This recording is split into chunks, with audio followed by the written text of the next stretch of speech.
also must be ready because the Son of Man will come at an hour when you do not expect him. Matthew chapter 24 verse 44.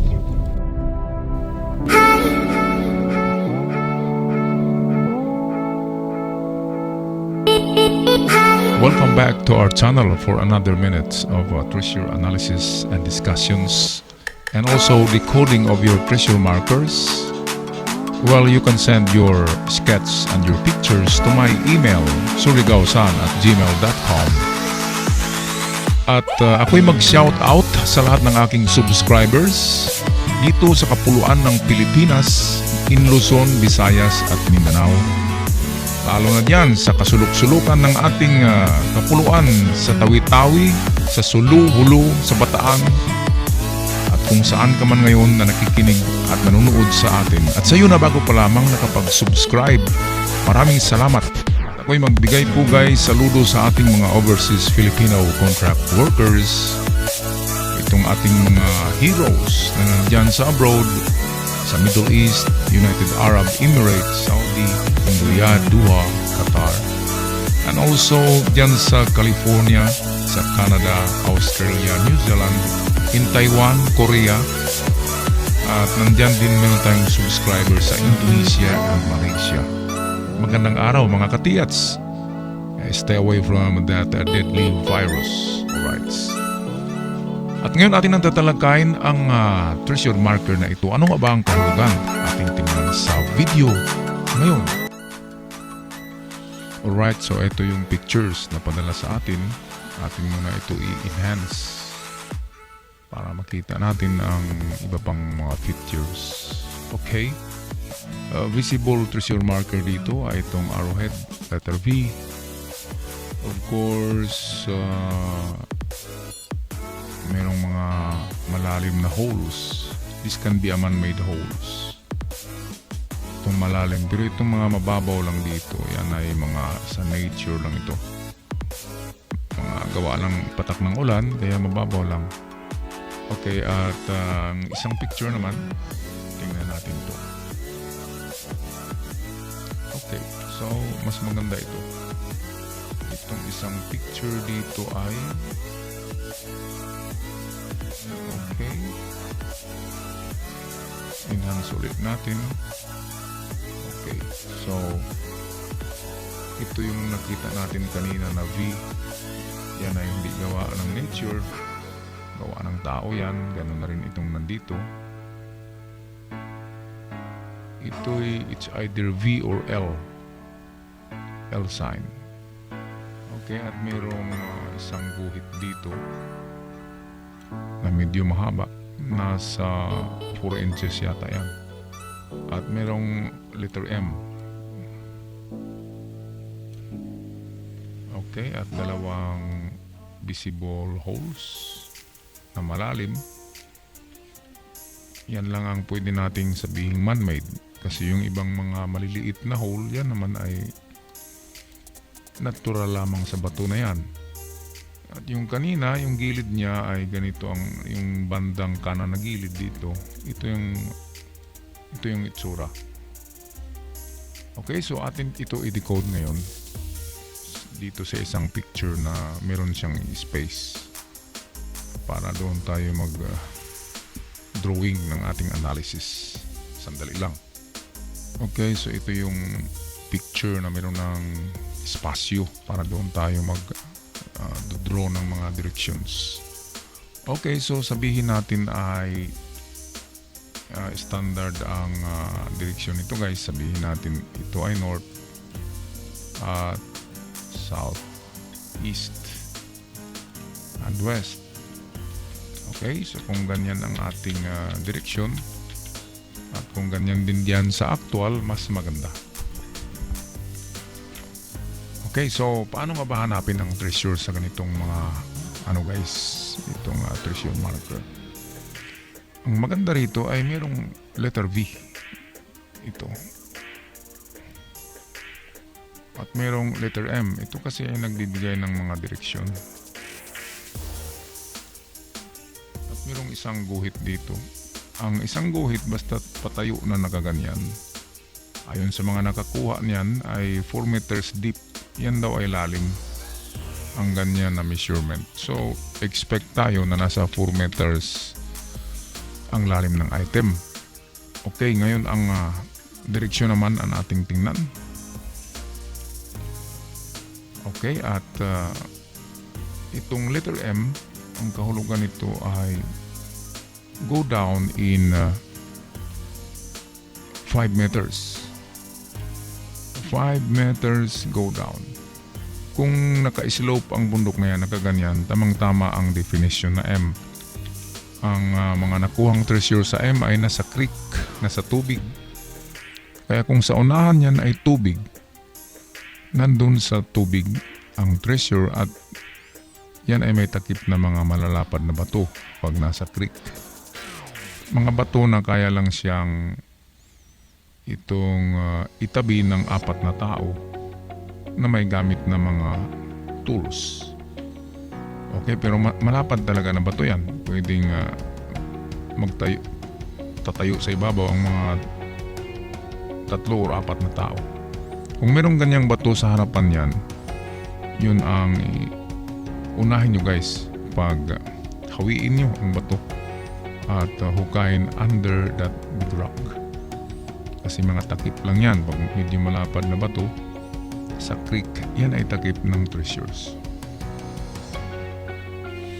Ngayon ay ito ang unahin natin, itong direksyon ng ito kasing V. Ang V ay nagturo siya dito sa isa pang marker. Ito yung tinuturo niya, L or isa pang V. Pwedeng isang V ito, kaya lang parang nasira, or baka naman itong isa pa rito ay square ito. At kung square ang karakter na ito, meaning to say treasure na nakalagay sa box of treasure in 5 meters distance. Yan ang pinakauna kasi ang arrowhead, itong V, yan ay 5 din, 5 yards or 5 meters. And then ang M naman, yan ay ganun pa rin, 5 meters distance going down. Ang M going down into the creek kung merong creek, kung wala, going down lang sa slope. Kung naka-slope yan, tamang-tama na M is going down in 5 meters. So papunta siya dito 5 meters. Okay, so paano ba natin kunin exactly ang direksyon or angle ng 5 meters? Baka tayo mapunta doon sa east or sa west. Ang unang gawin natin na mga ka-TX ay ito muna. Trial and error tayo dito. Ito muna i-align natin itong dalawang dot. I-align natin yan. Tapos in straight line, ayan. And then continue tayo dito in 5 meters. So hakbang tayo 1, 2, 3, 4, and 5. So dito sa 5, test dig tayo ng 2 meters.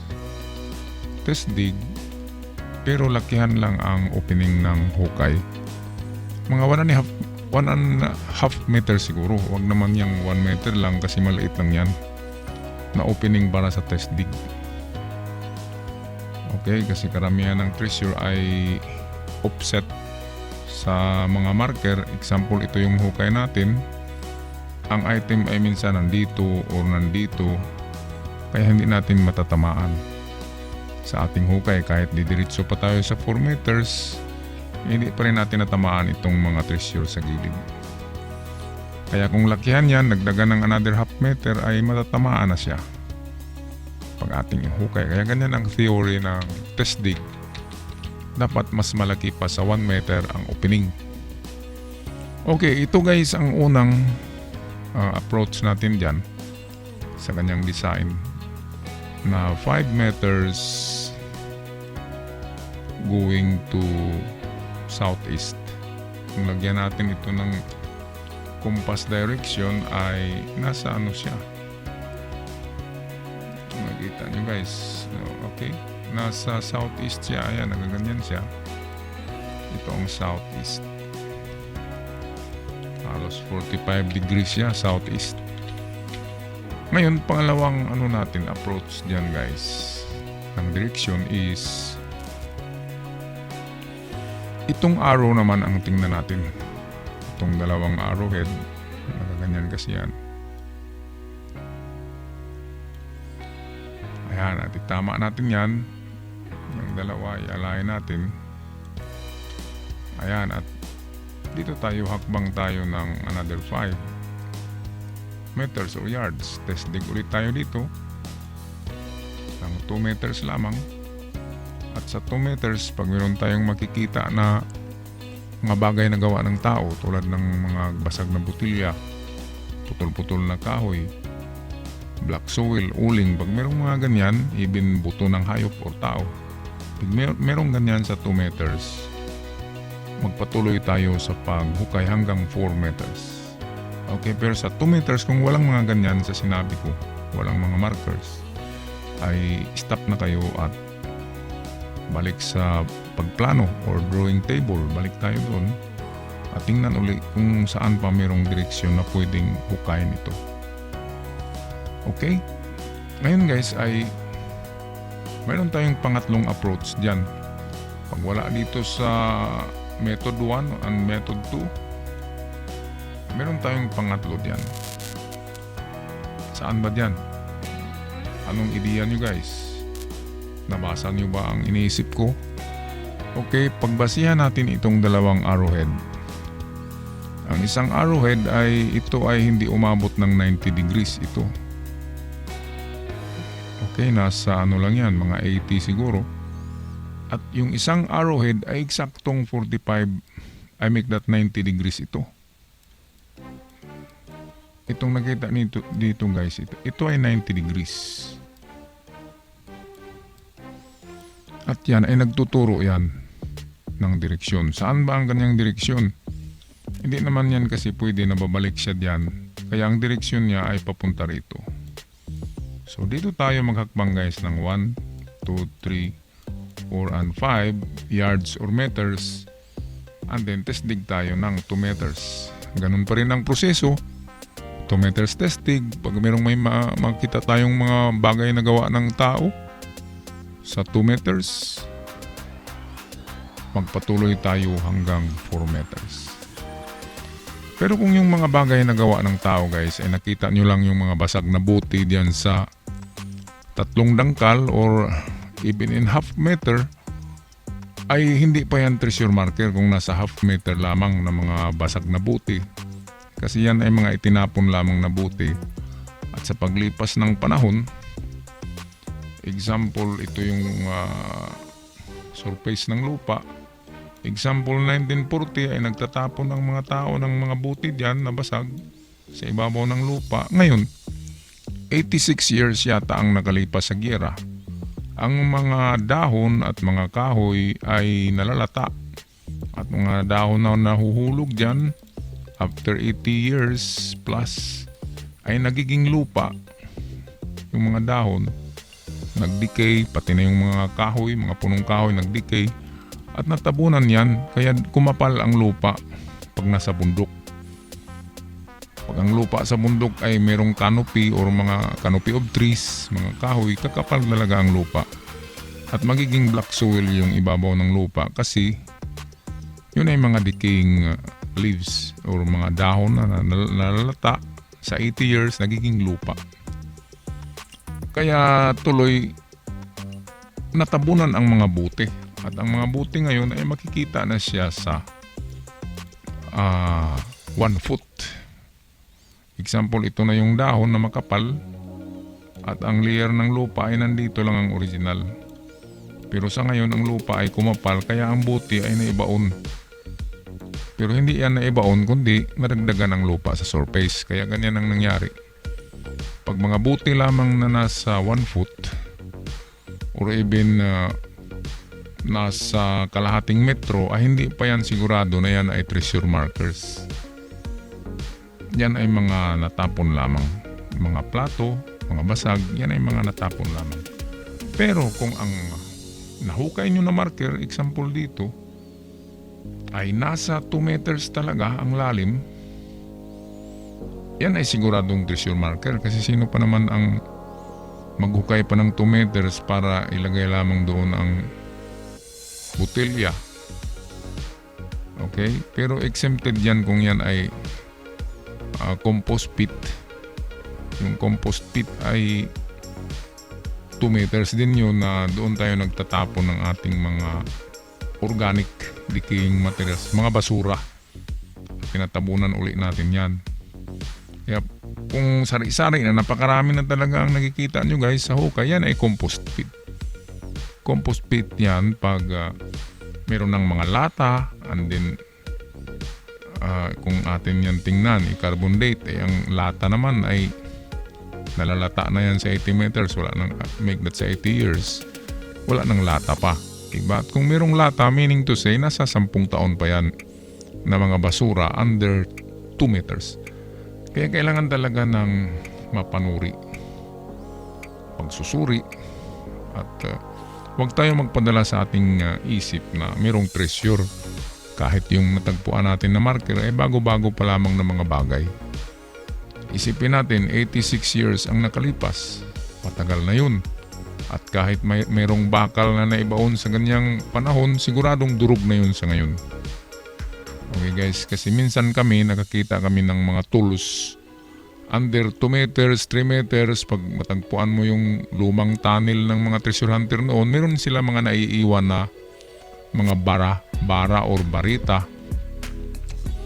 Itong panghukay na mga gamit.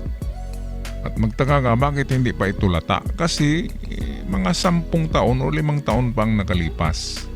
At merong naghukay sa mga lugar na yan na merong markers. Ang totoong Japanese tools ay talagang lata na yan. Kung makuha nyo yan ay parang lupa na yan tumigas. Ganyan ang itsura niyan sa 86 years. Okay, pero yan ay mag-detect pa rin sa mga metal detectors. At meron pa tayong guys tinatawag na last resort. Pag yung kanina na method sa paghanap ng treasure sa 5 meters ay hindi natin natagpuan. Ngayon ang i-decode naman natin na distances ay itong mga dots. Ang bawat dot ay 5 meters yan. Therefore, kung 2 dot, yan ay 10 meters. Ngayon guys, merong similarity ang dalawang group of dots dito. Tingnan natin ang kanilang mga angles. Atin lagyan ng straight lines ang kanilang centers. Ganon din dito sa baba. At amazingly, makita nyo ang pagkapareho. Ano bang tinuturo nila? Parehong direksyon, di ba? So ang dalawang ito'y nagsasabi ng direksyon. Ganon din itong dalawa. At pareho ang kanilang distances na tinuturo, 10 meters. Kung papalpak tayo doon sa kanina, kung palpak tayo doon sa ating analysis, ito yung ating last resort. So ang gawing hakbang, going to, kung lagyan natin yan ng compass, yan ay southwest.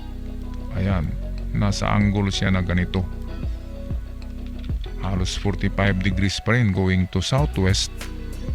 At ang distansya lang yan ay kanina 5 meters tayo dahil sa binigay ng M tsaka arrowhead na distance. Pero ngayon, ang pinagkunan natin ng distansya ay itong dalawang holes. Nasa ibabaw, itong nasa baba ay pareho ang kanilang angle at direksyon. Kaya ang turo nila ay pareho. At ang distances, pareho 10 meters. So 1, 2, 3, 4, 5, 6. Kung saan tayo dalhin ng ating 10 meters or 10 hakbang, ay doon tayo maghukay guys. Yan ang ating last resort for this kind of treasure marker. Ang mga treasure marker ay meron niyang kahulugan na hindi lamang isa guys. Yung nasa libro ay yun ay mga nakuhang treasure markers. Make that yun ay mga treasure markers na mayroong nakuha. Kaya nailagay yan sa record books at nailagay yan sa mga itong meaning ng mga treasure sign. Pero hindi lahat ng treasure marker noon ay natagpuan at nilagay sa record books.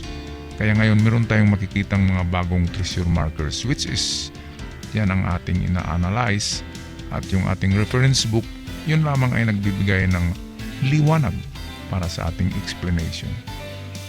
Okay, at ako'y magpaalam na guys, sana ay nakatulong sa inyo ng konti. At always remember, a quitter is a loser. Ang nagkikwit ay hindi yan nagtagumpay. Kaya ang paghukay ng Yamashita Treasures ay parang naghanap ka ng itong karayom sa dagami. Ganyan yan kahirap guys. I'll see you on my next video. See you soon. Ingat. God bless. Ciao for now.